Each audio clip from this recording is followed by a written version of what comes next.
नमस्कार, learners paradise में आपका स्वागत है। मेंस सिलेबस डिकोड की कड़ी में ये अंतिम वीडियो है जिसमें हम प्रश्न पत्र 6 यानी पेपर 6 की बात करेंगे, जो कि आपके ऐसे राइटिंग से संबंधित है मुख्य रूप से। लेकिन अब इसमें कुछ चेंजेस करके इसमें हिंदी का कुछ पार्ट भी डाला गया है जिसमें लेटर राइटिंग आएगी। तो इनके विषय यहाँ पर 3 प्रश्न को लाएंगे। पहला प्रश्न एक ऐसे होगा जो आपको 1000 शब्दों में लिखना है, हिंदी में ही लिखना है। याद रखिएगा, अंग्रेजी मीडियम वाले भी ये आप इंग्लिश मीडियम वाले भी हिंदी में ही देंगे। Paper number 5, paper number 6 English medium वाले भी हिंदी में ही देंगे। इस बात को विशेष तौर पर ध्यान रखिएगा। प्रश्न क्रमांक 1 की यदि मैं बात करूं, ये निबंध होगा जिसमें किसी विषय पर आपको 1000 शब्दों में लिखना होगा। 50 नंबर का ये होगा 1000 शब्दों का। 4-5 टॉपिक होंगे, उसमें से किसी एक टॉपिक पर आपको लिखना है। प्रश्न क्रमांक 2 यानी कि सेकंड क्वेश्चन में भी एक आपको निबंध लिखना पड़ेगा जो 500 वर्ड्स में होगा। 25 नंबर का ये होगा। थर्ड में आपको 2 प्रारूप लिखने पड़ेंगे जो मैं आपको आगे बताऊंगा। उनमें से किसी 2 चीज़ों को आपको लिखना पड़ेगा 250 शब्दों में, और ये भी 25 नंबर का होगा। यानी कुल 100 नंबर का यह पेपर होगा और 2 घंटे का होगा। प्रत्येक पेपर 3 घंटे के होंगे, लेकिन ये मान लीजिए आप कि सिर्फ और सिर्फ हिंदी का पेपर आपका 2 घंटे का होगा। पहले 3 पेपर 300 नंबर के होंगे, 3 घंटे के होंगे। पेपर 4 और पेपर 5 200 नंबर के होंगे, लेकिन 3 घंटे के होंगे। और पेपर 6 100 नंबर का होगा और 2 घंटे का होगा। ये आपको याद रखना है, इतना मैंने आपको बता दिया। आगे की स्लाइड में बात करूं तो पहला प्रश्न जो आएगा वो 1000 शब्दों में निबंध लिखने का होगा। 1000 शब्द में यानी 10 पन्ने के आसपास आपको लिखना पड़ेगा। आगे पीछे मिला के 5 पन्ने आप लिखेंगे तो आपके 1000 शब्द हो जाएंगे। 50 नंबर का यह रहेगा। इन क्षेत्रों में से पूछे जा सकते हैं, 4-5 में से आपको कोई एक लिखना है। जैसे पर्यावरण, पर्यावरण में वो निबंध में क्या पूछ सकता है कि पर्यावरण संरक्षण व उपाय, पर्यावरण संरक्षण में यूएनओ की भूमिका, पर्यावरण संरक्षण में भारत की भूमिका, भारत पर्यावरण संरक्षण के रूप में।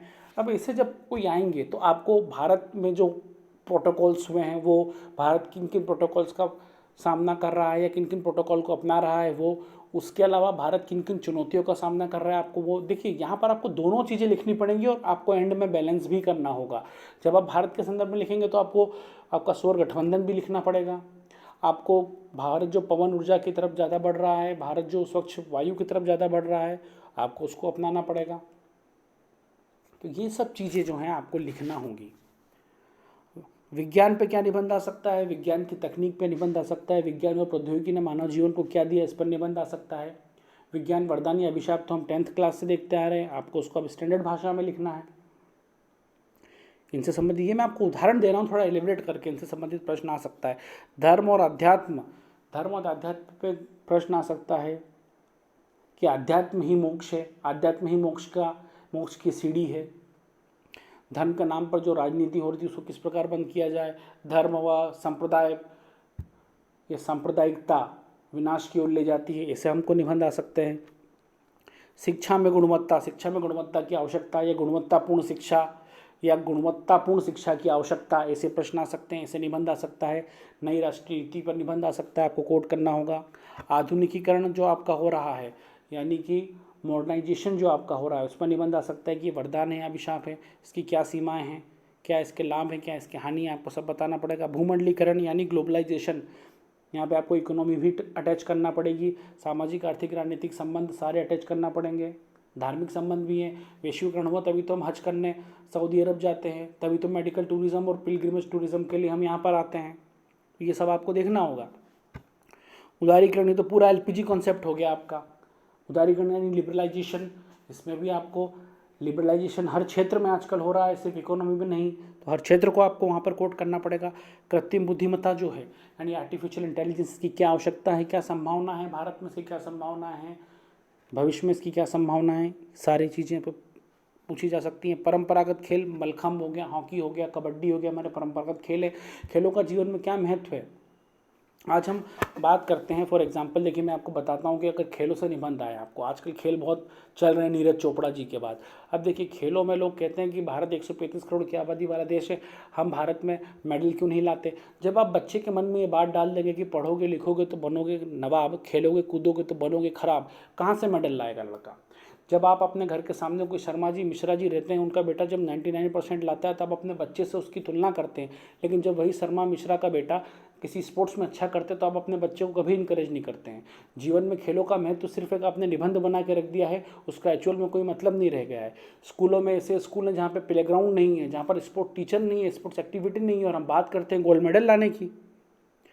तो आपको ये सब बिंदु लिखना पड़ेंगे। सांस्कृतिक विरासत क्या है हमारी, हमारी धरोहर, हमारे पुरखों की परंपराएं, हमारी संस्कृति, हमारा समाज, हमारी सभ्यता, यही तो हमारी सांस्कृतिक परंपराएं हैं। सारा आपको देखना पड़ेगा। सभ्यता और संस्कृति, इनमें अंतर क्या होता है। सभ्यता से ही संस्कृति पनपती है, ये दोनों एक दूसरे की पूरक हैं। जब एक संस्कृति बहुत अच्छे एक ही रास्ते पर आगे जाती है तो आगे जाके वो एक सभ्यता बन जाती है, जो विकसित सभ्यता कहलाती है। ये सब आपको देखना है। योग एवं स्वास्थ्य, योग दिवस बनाने के बाद ये बहुत महत्वपूर्ण हो गया है। कोरोना के बाद ये निबंध बहुत महत्वपूर्ण हो गया, ये तो आप मान के चलिए बहुत महत्वपूर्ण निबंध है। योग एवं स्वास्थ्य, आजकल कोरोना के बाद लोग काफ़ी ज़्यादा आयुर्वेद की तरफ, योग की तरफ बढ़ रहे हैं। योग सेंटर खुल रहे हैं, लोग 10-10, 12-12 दिन विपश्यना में और शिरोधार्य करने जा रहे हैं। तो ये आपको देखना है। ई मार्केटिंग की बात करूँ मैं, ई मार्केटिंग का तो अब बिजनेस है भाई। ई मार्केटिंग का तो अब टाइम है। जब तक आप ई मार्केटिंग नहीं करेंगे तब तक आपका प्रोडक्ट नहीं बिकेगा। यहाँ फिर वही बात आती है जो लोग देसी भाषा में कहते हैं ना, जो दिखता है वो बिकता है, चमत्कार को नमस्कार, ये वो वाली बात है ई मार्केटिंग वाली। ई कॉमर्स भी वही चीज़ हो गई। ई मार्केटिंग, ई कॉमर्स एक ही चीज़ है। यहाँ पे आपको अमेजन का भी उदाहरण देना पड़ेगा। नेतृत्व एवं विकास, नेतृत्व एवं विकास से कैसे पहचान सकते हैं कि जब आप किसी संगठन का, किसी संस्था का, किसी देश का नेतृत्व करते हैं, एक सशक्त नेतृत्व ही एक देश को विकसित कर सकता है। ये आप अपने प्रधानमंत्री के बारे में बोल सकते हैं कि एक अच्छा नेतृत्व था हमारे पास, विकसित किया। हालांकि आजकल प्रधानमंत्री जी का थोड़ा सा स्थिति गड़बड़ हुई है, वो खैर आपकी अपनी सोच है। जैसे कैप्टन कूल माही को बोला जाता था, धोनी को बोला जाता था, क्यों? क्योंकि उसने एक सुदृढ़ नेतृत्व दिया तो टीम का विकास हुआ। जब तक आप सुदृढ़ नेतृत्व नहीं करेंगे, आप विकास के बारे में संभावना भी नहीं सोच सकते। सुशासन मतलब गुड गवर्नेंस, अटल जी के जन्मदिन पर जो हम मनाते हैं, सुशासन क्या है? जनता को मिनिमम शासन, मतलब मिनिमम रूल और मैक्सिमम गवर्नेंस आपको देना है। नौकरशाही जो आप लोग बनने जा रहे हैं, नौकरशाही किनको कहते हैं? IAS IPS SDM को, यानी ये हैं तो जन नौकर, अपन कहते हैं ना सरकारी नौकर, लेकिन शाह की तरह काम करते हैं, यानी राजाओं की तरह रहते हैं ये, तो इनको नौकरशाह कहा जाता है, ब्यूरोक्रेट्स। नौकरशाही में लाल फीताशाही आपको आएगी। नौकरशाही आज भारत पर हावी हो गई है। नौकरशाही में किस प्रकार सुधार लाना चाहिए, क्या ये वर्ड सही है नौकरशाही? इस पर भी आप पूछा जा सकता है या आप द्वारा लिखा जा सकता है तो बहुत अच्छा रहेगा। उसके बाद है जनजाति विकास। आज विश्व आदिवासी दिवस मनाया गया था, कल मतलब 9 अगस्त को। मैं अभी रात में वीडियो बना रहा हूँ 3 बजे बैठ के, तो इसलिए जनजाति विकास की मैं बात कर रहा हूँ। मतलब 1, 1:30, 2 बज गई होगी लगभग।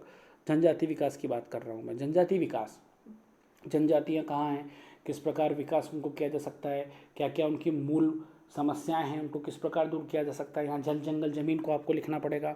राष्ट्रवाद व राष्ट्रीय एकता, राष्ट्रवाद की भावना जब जब बलवान होगी तब तब राष्ट्रीय एकता पर बल होगा। राष्ट्रवाद कोई गलत बात नहीं है। उग्र राष्ट्रवाद गलत हो सकता है, लेकिन राष्ट्रवाद कभी भी गलत नहीं हो सकता। हर व्यक्ति को अपने राष्ट्र के प्रति निष्ठा रखनी चाहिए, हर व्यक्ति को अपने राष्ट्र के प्रति आदर भाव रखना चाहिए। इससे संबंधित आपको निबंध आ सकती है। मैं 1-1, 2 लाइन बोल के बता रहा हूँ कि आपको इसे शुरुआत करनी है, ये पॉइंट आपको डालने हैं। हालांकि मैं निबंध लिखवाऊंगा आपको, आप परीक्षा मंथन ले सकते हैं, उसके लिए बीच बीच में कोड भी आपको डालने पड़ेंगे। सामुदायिक जीवन, हम एक समुदाय में रहते हैं, किस प्रकार का जीवन हम जी रहे हैं वही हमारा सामुदायिक जीवन हो गया। सामाजिक सरोकार, परहित सरिस धर्म नहीं भाई, तुलसीदास। परहित यानी परों का हित करेंगे जब आप, उसके जैसा कोई धर्म नहीं। यही तो सामाजिक सरोकार है। बिना सहकार नहीं उद्धार, यही तो सामाजिक सरोकार है। हमारा समाज सामाजिक सरोकार पर ही चल रहा है। पहला सगा पड़ोसी जो हम कहते हैं ना, ये सारे वर्ड आपको वहाँ लिखने हैं, ये काम आएंगे आपके, जो मैं बोल के बता रहा हूँ आपको। नवीनीकरणीय ऊर्जा, देखिए गैर नवीनीकरण ऊर्जा, हम तमिलनाडु गुजरात की बात करते हैं जो पवन ऊर्जा की तरफ जा रहा है, जो स्वच्छ वायु की तरफ जा रहे हैं, जो जल ऊर्जा की तरफ जा रहे हैं, क्योंकि अगर हमारी जो खत्म होने वाले संसाधन हैं अगर वो खत्म भी हुए तो भी हमारे पास काफ़ी सारे ऑप्शंस हैं कि हम ऊर्जा उत्पन्न वापस कर सकते हैं। सतत विकास का लक्ष्य, यही तो पर्यावरण से संबंधित आ गया। सतत विकास यानी कि जो संसाधन है उनका दुरुपयोग किए बिना आने वाली पीढ़ियों के लिए भी वो छोड़ते हुए हम विकास करते जाएं, अंधाधुंध विकास ना करें। आज हमने अट्टालिकाएं बना दी है, बड़ी बड़ी महल बना दिए बड़े बड़े, लेकिन ग्लोबल वार्मिंग से परेशान है हम। मादक पदार्थों का सेवन एवं दुष्प्रभाव, बीड़ी, सिगरेट, गुटखा, तंबाकू, क्या इनके हानिकारक प्रभाव हैं, किस प्रकार छोड़ा जा सकता है। कॉल करें तंबाकू छोड़ें, आप वो देख सकते हो। मुकेश का एक ऐड आता है जब आप फिल्म देखने जाते हो, वो आपके पास उदाहरण है ही। तंबाकू को कहें ना, जिंदगी को कहें हाँ, ऐसे आपको कोटेशन लिखने पड़ेंगे। क्विट टोबैको मूवमेंट, ऐसे आपको क्विट इंडिया जैसे ये आपको लिखने पड़ेंगे, क्या दुष्प्रभाव है और कैसे उनको दूर किया जा सकता है। देखो यहाँ सेवन में दुष्प्रभाव है, लेकिन अब दूर करना आपके उपाय, आपके कोट या आपको लिखना है। घरेलू हिंसा, घरेलू हिंसा क्या है, एक्ट आप लिख सकते हो, उसके अनुसार परिभाषा लिख सकते हो। आजकल किस प्रकार घरेलू हिंसा हो रही है ये देख सकते हो। कोई कोई मामले झूठे आते हैं, वो भी आपको थोड़ा सा बताना पड़ेगा कि पुलिस को और सुप्रीम कोर्ट को चाहिए कि वो इन पे भी शिकंजा कसे, या कोर्ट को चाहिए कि वो इस पर भी शिकंजा कसे। बाह्य एवं आंतरिक सुरक्षा के मुद्दे यानी नक्सलवाद, आतंकवाद, सांप्रदायिकवाद, आंतरिक संघर्ष, सशस्त्र विद्रोह, ये सब चीज़ें ये आंतरिक सुरक्षा के मुद्दों में आ जाएंगी। व्यवसायगत सरलता यानी आपके व्यवसाय में किस प्रकार आप सरलता के साथ आगे बढ़ सकते हैं, कौन सी टेक्निक्स आप अपना सकते हैं जिससे आपका व्यवसाय बढ़ जाए। ये सारे जो हैं आपको 1000 शब्दों में लिखना है। दूसरा निबंध जो आएगा वो आएगा 500 शब्दों में, समसामयिक समस्याएं निदान। अब जितनी ऊपर आपने बताई थी ना वो सब समसामयिक समस्या में आ जाएगी। जैसे बाह्य आंतरिक सुरक्षा के मुद्दे आ सकते हैं, घरेलू हिंसा आ सकती है, मादक पदार्थ आ सकता है, नवीनीकरण ऊर्जा आ सकती है, किसका विकास क्यों नहीं हो रहा है, सुशासन, कहीं कुशासन तो नहीं बनता जा रहा है, नौकरशाही हावी क्यों होती जा रही, कृत्रिम बुद्धिमत्ता कहीं आगे जाकर नौकरियां तो नहीं छीन लेगी। समसामयिक लेख में और क्या आ सकता है, भारत क्यों इतने खेल के पदक कम ला रहा है, अतिवृष्टि, बाढ़ हो रही है, समसामयिक समस्या हो गई है हमारे लिए। समसामयिक यानी आपके आसपास जो समस्या चल रही है वो सारी चीज़ें इसमें आएंगी। तीसरा देखिए प्रारूप लेखन, शासकीय अर्धशासकीय पत्र क्या है, इसकी विशेषता क्यों लिखे जाते हैं और इनका नमूना। कुसुमलता श्रीवास्तव में इनकी एक बुक आती है, उसमें से आप इनके नमूने देख सकते हैं। परिपत्र सर्कुलर क्या है, क्यों आवश्यक है, इसका भी एक पूरा फॉर्मेट बनाना पड़ेगा आपको। प्रपत्र क्या है, क्यों आवश्यक है, क्या विशेषता है, फॉर्मेट बनाना पड़ेगा। विज्ञापन क्या है, क्यों दिया जाता है, क्यों आवश्यक है, एक फॉर्मेट बनाना पड़ेगा।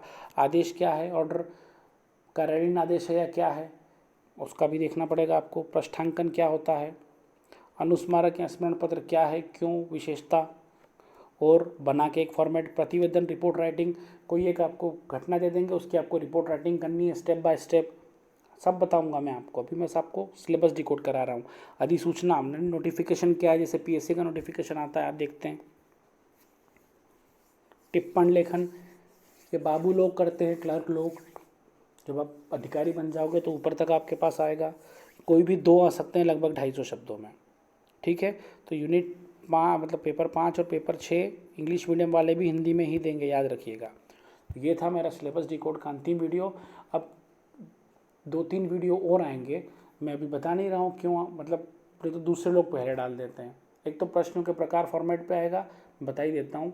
एक बहुत महत्वपूर्ण आपकी जो समस्या उस पर आएगा, और एक हो सकता है निबंध पे मैं डाल दूँ। एक कल मैं कोशिश करूँगा, कल या परसों शाम तक ये सारे वीडियो आ जाएंगे। उसके बाद प्री के टेस्ट और आंसर राइटिंग का शेड्यूल डाल दिया जाएगा, जो इसी वीक से शुरू हो जाएगी। बने रहिए लर्नर्स पैराडाइज के साथ। धन्यवाद।